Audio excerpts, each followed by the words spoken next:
Hai semuanya, welcome back to my YouTube channel Yesinta Mikana M.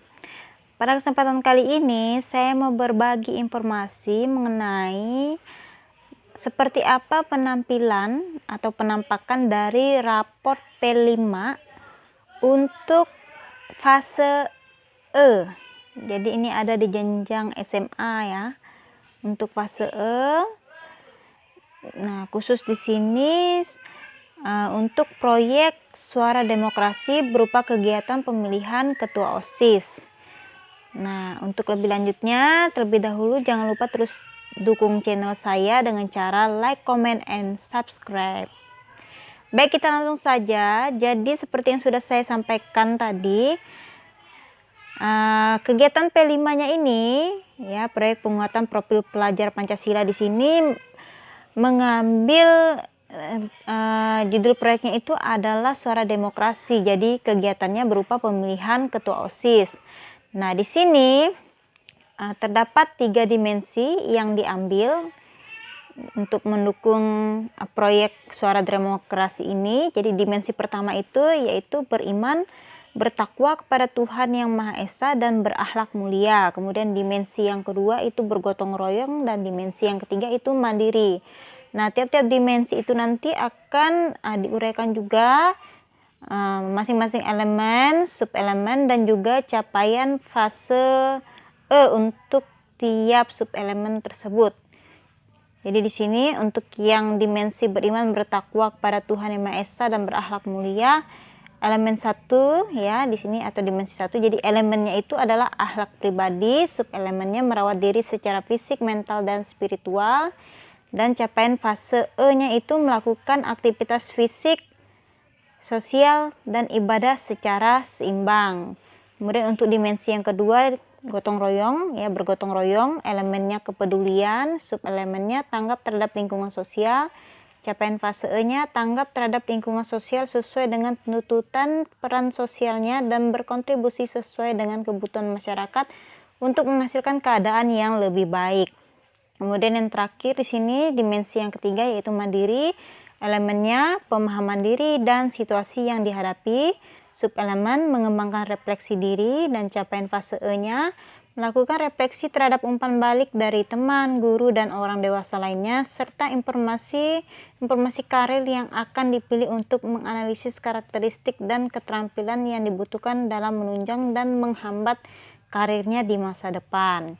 Jadi semua ini sudah tertera ya, jadi ini tidak dibuat sendiri, jadi ini semuanya sudah tertera, bisa kita akses juga di aplikasinya ya, atau di peraturan yang beredar, ada edarannya ya.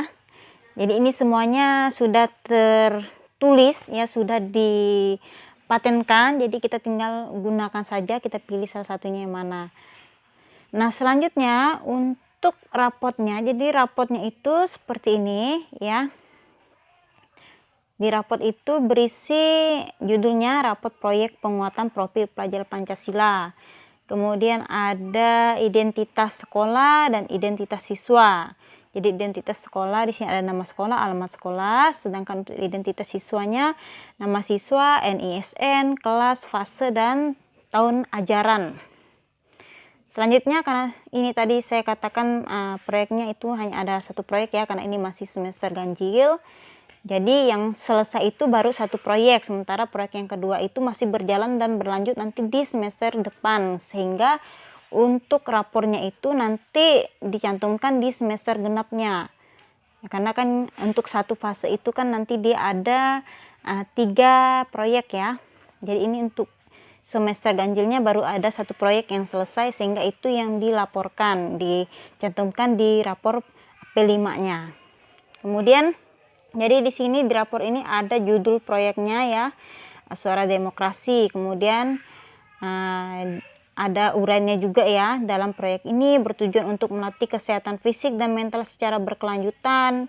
Proyek dengan metode pembelajaran yang aktif dan berpusat pada peserta didik ini diharapkan menjadi perangkat yang menawarkan titik temu kolaborasi dan mengidentifikasi pihak terkait untuk penyelesaian permasalahan perundungan dunia maya di sekitar mereka. Selanjutnya di sini ada tercantum bagian dimensinya ya. Tadi ada 3 dimensi, jadi beriman bertakwa kepada Tuhan Yang Maha Esa dan berhak mulia. Kemudian di sini ada dia capaian fase E-nya untuk dimensi ini apa. Jadi tertera di raport ini.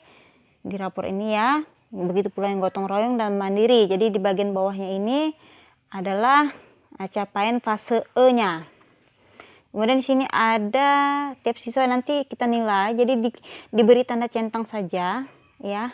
Boleh centangnya seperti ini ya, pakai menggunakan huruf V kapital.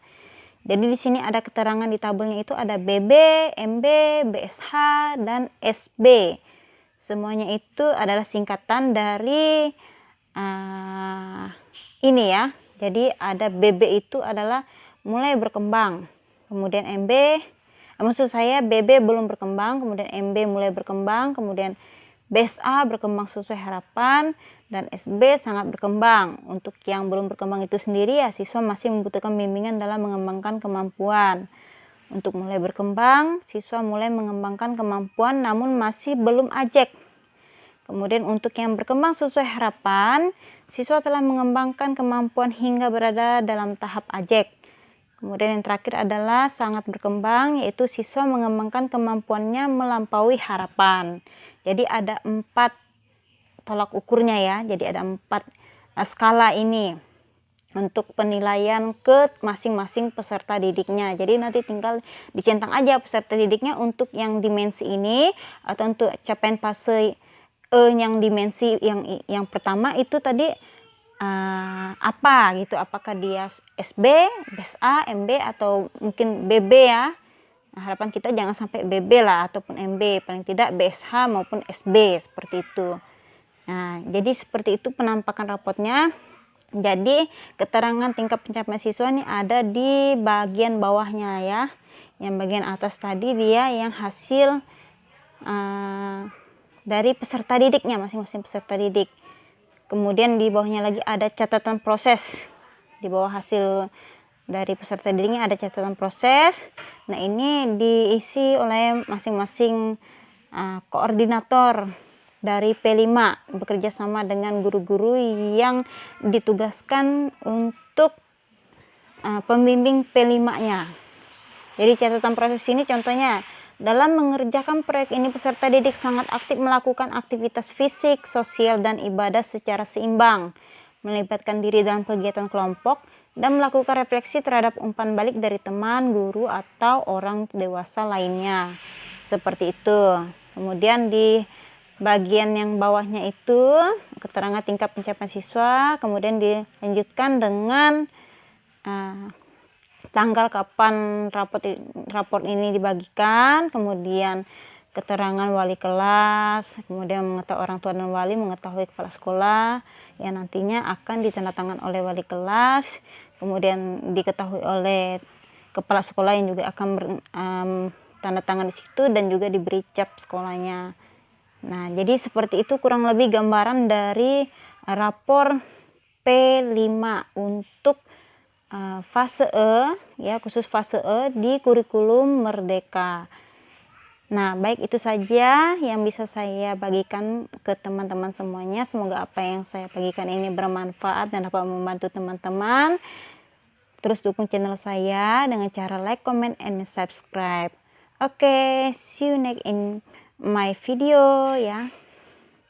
Terima kasih.